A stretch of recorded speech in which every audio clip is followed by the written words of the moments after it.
زہرا زہرا یا زہرا. بہرحال آج بھی اسی بیوی کی بارگاہ میں دوبارہ حاضر ہوتے ہیں، کیونکہ یہ مسائل ان دنوں میں اسی چھوٹی بچی ہی کے مسائل ہیں، کیونکہ یہ زیادہ سفر کر نہ پائی. یہ بچی یعنی روز عاشور جو اس نے مصیبتوں کو دیکھا نا، اور بس شام تک پہنچتے بس پھر شام میں رہ گئی.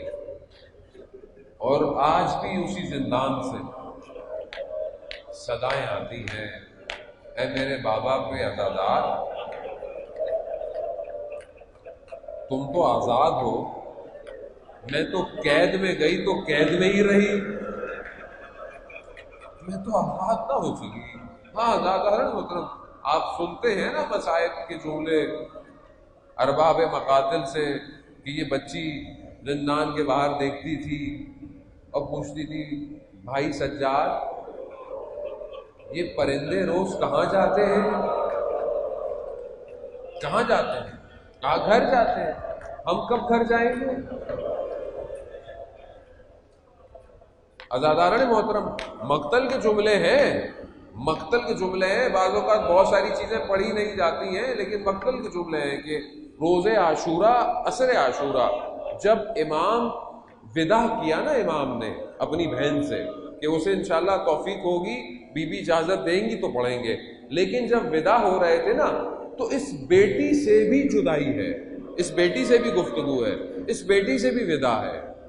اس بیٹی سے جو وداع ہے نا، مقتل کہتا ہے کہ اس بچی نے بھی بابا سے گفتگو کی ہے. کیا گفتگو کی ہے؟ اس بچی یہ صبح سے یہ بچی دیکھ رہی ہے، صبح سے یہ دیکھ رہی ہے. کیا دیکھ رہی ہے؟ بھئی میرا بھائی علی اکبر گیا، واپس نہیں آیا. ذیشان حیدر جوادی اللہ مقامہ پڑھا کرتے تھے کہ علی اکبر خیمے سے خدا حافظ کرنے گئے، خیمے سے باہر نکلنے کی کوشش کرتے تھے، پھر خیمے میں چلے جاتے تھے، پھر نکلتے تھے، پھر کہا دیکھا کیا ہے؟ کہا ایک بچی ہے جو بھائی سے لپٹی ہوئی ہے. ہاں یہ وہ بچی جانتی ہے، نہ جانے کیسا دل تھا اس چھوٹی سی بچی کا. آپ نے وہ دیکھا ہوگا نا، آپ نے بین الحرمین میں ایک بچی سے انٹرویو لیا، ایک ایرانی ٹی وی چینل والوں نے اس بچی کو، ایک بچی تھی اس کی بھی اتنی ہی 3-4 سال کی بچی ہے، اس سے پوچھا آپ سکینہ اور رقیہ وہ ایک ہی نام ہے جو لیا جاتا ہے مقاتل میں، کہا کہ آپ اس سے واقف ہیں، آپ اس کو جانتی ہیں؟ کہا ہاں ایک چھوٹی سی بچی تھی کربلا میں. کہا اور کیا جانتی ہیں؟ کہا اور تو نہیں پتا.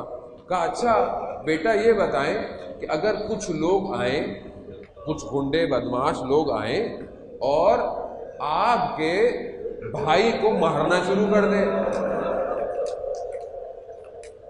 تو بچی نے کہا کہ میں اپنے بابا سے کہوں گی. بابا کہا پھر وہ آئیں اور آپ کے بابا کو بھی مارنا شروع کر دیں.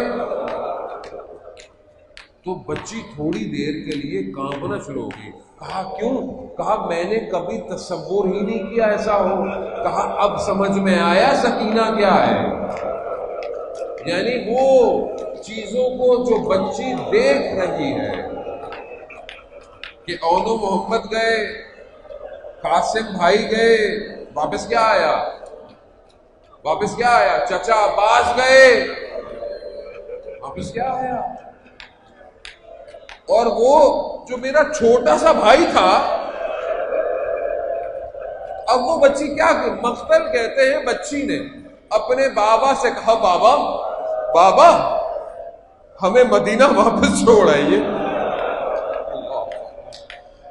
بچی جانتی ہے نا کہ اب بابا بھی گئے تو واپس نہیں آئیں گے، لیکن نہ جانے کیا ہوا. مقتل خاموش ہے کہ بابا نے اس بچی کو آغوش میں لیا، خاموش ہے مقتل. کیا گفتگو ہوئی ہمیں نہیں پتا، یہ تو پتا اس وقت چلا کہ جب یہ پہلی بچی ہے جو سب سے پہلے اپنے بابا سے ملی جا کے، تو شاید یہی کہا ہوگا بیٹا گھبرانا نہیں، آپ سب سے پہلے ہمارے پاس آئیں گی۔